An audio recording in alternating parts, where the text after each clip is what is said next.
राधे राधे। आइए आज आपको एक अवसान माता की कहानी सुनाने जा रहे हैं।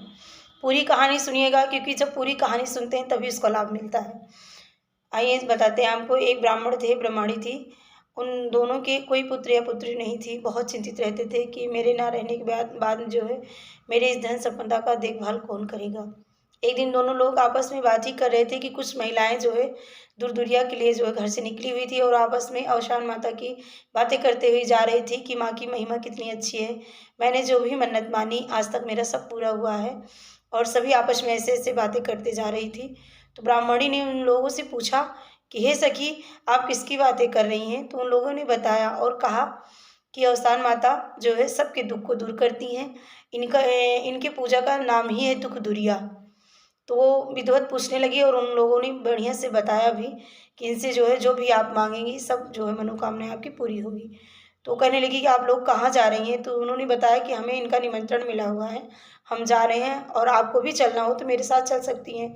तो ब्राह्मणी ने कहा कि मैं कैसे जा सकती हूँ क्योंकि मुझे तो निमंत्रण मिला नहीं है। उन लोगों ने कहा भगवान के यहाँ जाने के लिए कोई निमंत्रण नहीं होता है। उनके मंदिर में पूजा पाठ में जाने के लिए किसी के निमंत्रण की जो है ज़रूरत नहीं है। अगर आपकी इच्छा हो तो आप चल सकती हैं। ब्रह्माणी भी उन लोगों के साथ गई और जब वहाँ पहुँची तो देखी विधिवत पूजा पाठ जो है लाई चना गुड़ और बहुत से लोग जो है गुड़ की जगह पर पेड़ा भी चढ़ाते हैं। गौरी बनी हुई है, 7 ढेलकियाँ बनी हुई हैं। जब उन जो है पूजा को अच्छे से देखी पंडितानी तो बहुत ही ज़्यादा खुश हो गई और माता से मन्नत मानी कि हे माँ, अगर मेरी भी कोख जो है भर जाएगी, मेरी भी गोद अगर भर जाएगी तो मैं भी आपकी इसी तरह विधिवत पूजा करूँगी। और जब वहाँ से आई तो मन्नत मांगने के बाद जो है जब वहाँ से आई तो मन जो है उनका बड़ा खुश था और आकर के पंडित जी से बताने लगी सारी बात कि मैंने भी मन्नत मानी है। उसी रात्रि में माता रानी ने उसको दर्शन दिया कि 3 देवियाँ प्रकट हैं और शान माता, चट्ट माता, चटपटा माता और एक शंखटा माता, तीनों हैं। और औशान मैया उससे कह रही हैं कि मैं जो है तुम्हें एक बेटा दूंगी। वो अंतर ध्यान हो गई। फिर उसके बाद में चटपटा माता माता बोली कि अगर आप में जो है आपको पुत्र तो होगा लेकिन 11 साल बाद वो नहीं रहेगा। अब उसके बाद संकटा माता भी कह रही हैं कि अगर पुत्र नहीं होगा तो आपके इस धन का वारिस कौन बनेगा, आपके ऊपर संकट ही संकट आ जाएगा। वो भी अंतर ध्यान हो गई। जब सुबह हुई तो पंडितानी सारी बात अपने पति से बताने लगी कि ऐसे ऐसे मैंने स्वप्न देखा है। पंडित जी ने कहा चलो, जो कुछ भी हुआ मैंने उसको झेला है, हम दोनों ने झेला है, ये भी जो होगा मैं जो है झेलने का प्रयास करूँगा और माता रानी से विनती करूँगा कि हे माँ, आपने ही दिया है, आप ही मेरे कष्ट को जो है निवारिए। अब पंडित जी जो है कहीं कथा करने के लिए जाने लगे तो देखा कि रास्ते में कुछ कन्याएं स्नान कर रही हैं तालाब में। तो एक दूसरे से बात कर रही हैं कि हे सखी, जब मेरा विवाह होगा और मेरे पति को अगर कुछ हो जाएगा तो मैं उन्हें बचा लूँगी। सबसे छोटी कन्या बोल रही है। सभी ने कहा कि भगवान के सामने किसी का बस नहीं चलता, कैसे तू बचा लेगी। उसने कहा मेरे पास इसका उपाय है और मैं बचा लूँगी। पंडित जी ने जब सुना उसकी बात को तो पेड़ के पीछे छुप करके उसकी राह देखने लगे कि कब ये स्नान करके निकले और मैं कब इससे जो है विधिवत पूछूं। अब उसके बाद जो है उसके पीछे पीछे उसके घर गए, वहाँ उसके माता पिता से बताए कि मेरा बेटा है जो 11 साल बाद जो है नहीं रहेगा, देहांत हो जाएगा, उसको किसी ने वरदान दिया है, श्राप दिया है। तो आप ऐसा करिए कि अपनी बेटी का विवाह मेरे बेटे के साथ कर दीजिए, क्योंकि वो कह रही थी कि अगर मेरे पति को कुछ हो जाएगा तो मैं बचा लूँगी। वो लोग कहने लगे कि अरे महाराज जी, ऐसे कैसे हो सकता है, तो कन्या है, कुछ भी बोल।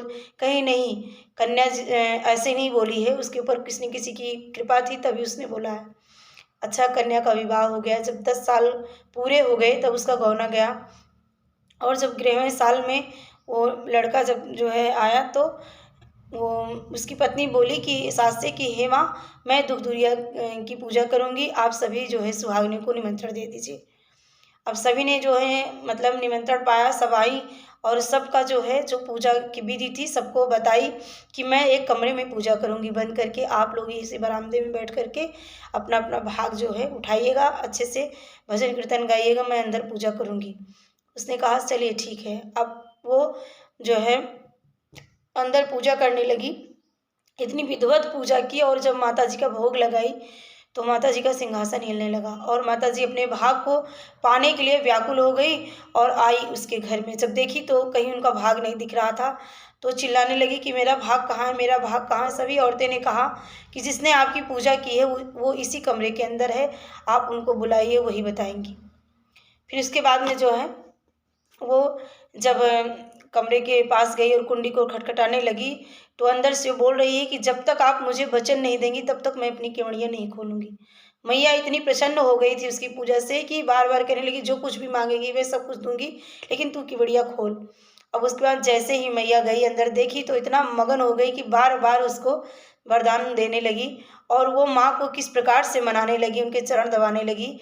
आइए आपको बताते हैं। हरिल्या विपत्तिया हमारे हे अवसानी मैया, हरिल्या विपत्तिया हमारे हे अवसानी मैया। मंगिया मदीहु मैया, पीला पीला सिंदूरा, चूड़िया भरल दिहु बा, हे अवसानी मैया। सब कुछ दिहु मैया, खुशियाँ मनाई हम, अब काहे नैया मझधार, हे अवसानी मैया। माई के बचन देली, पिता से हम वादा कैली, अब लजिया तोहरे ने हाथ, हे अवसानी मैया। अब लजिया तोहरे ने हाथ, हे अवसानी मैया। हरिल्या विपत्तिया हमारे हे अवसानी मैया। बार बार माँ को इसी तरह रिझाने लगी। माँ इतनी प्रसन्न हो गई कि बार बार उसे जो है यही आशीर्वाद रहे, अखंड सौभाग्यवती हो, अखंड सौभाग्यवती हो। इस प्रकार से उसके सारे कष्ट जो है दूर हुए। हे औशान माता, जैसे उनके दुख को हरा है वैसे हर सुहागनियों के दुख को दूर करिए। जय औशान मैया की।